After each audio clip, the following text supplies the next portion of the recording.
Let's begin by answering one very basic question. What is psychology? And there are many definitions of psychology out there, but this is a pretty popular one and a good one. Psychology is the scientific study of mind and behavior. Now, if you had spoken to me early in my career, I would have told you that psychology is the scientific study of behavior. A mind is not something that can be directly observed and measured. However, I have come around over many years to thinking that yes, you can study the mind, you can study emotions, you can study thoughts and cognitions, basically through observations of behavior and inferences. We'll be talking much more about this throughout the semester, but suffice it to say that the popular definition of psychology today involves the mind as well as behavior. You may have noticed that the word scientific was underlined in that definition, and that really indicates that we're going to spend more time talking about what it means to be scientific. And that's actually the more important information in this definition of psychology. First of all, what do we mean by scientific? We mean that psychologists want to determine cause and effect relationships. That's actually what any scientist wants to do. Psychologists study many types of things, as you'll see this semester, but let's consider just a few examples.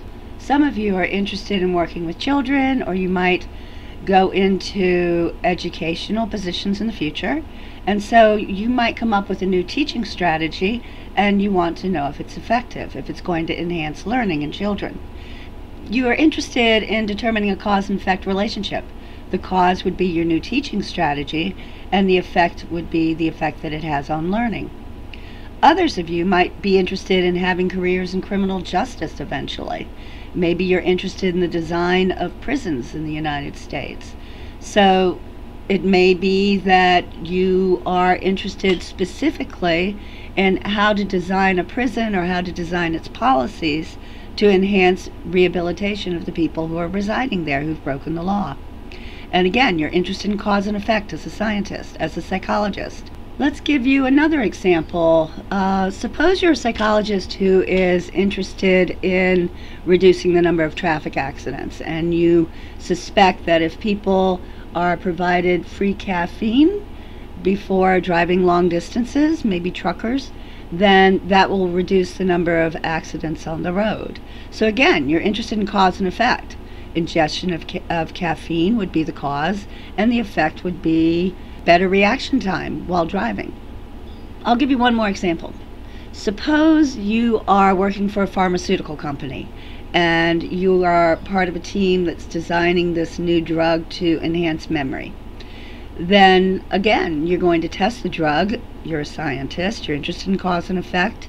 The cause here would be ingestion of this new designer drug X that doesn't even have a name yet, and the effect would be enhanced memory. So I can come up with a million other examples, but I won't. But basically, psychologists do want to determine cause and effect relationships. Second, by scientific, we mean that we use empirical methods. And that really just means that we just love numbers. We like to quantify behavior. For instance, looking at how many times a child had to be reminded to stay in the seat in the classroom, or what durations of time did that child stay in the seat in the classroom while you are testing your new teaching strategy, or how many times did a person end up committing crimes again and having to go back to prison. That would be a number. We like to quantify behavior. In the caffeine experiment, how much caffeine was ingested and what effect did it have on someone's driving? For instance, how fast was their reaction time? Again, we're using numbers. And finally, what dosage of this new drug X led to memory enhancement? And by memory enhancement, maybe I'm counting the number of words in a list that they remembered while they were under the effects of the drug. There are many other ways of assessing memory, but that will work. Now finally, as a scientist, as a psychologist, our goal is to predict and control behavior. And I know that there are going to be some people, there always are, and that's fine, who do not like the idea of anyone being able to predict or control their behavior. But basically, this is not such a terrible thing. And it's very useful to be able to predict and control behavior. If you're working with a child with autism, then it's helpful to be able to reduce any kind of self-destructive behavior that's interfering with learning or harming the child. It's helpful to be able to predict which types of teaching strategies work best with children with this diagnosis or with similar types of behaviors. It's very useful to be able to predict and control behavior in the context of criminal justice or in any context. If you're someone who already has children or you plan to be a parent one day, then you may want to study up on good parenting practices. Those are based on scientific research that allows one to predict and control behavior.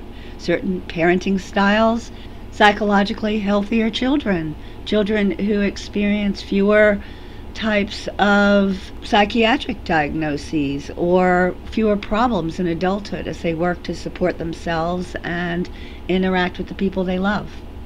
So finally, what do we mean by scientific? It means that we want to determine cause and effect relationships.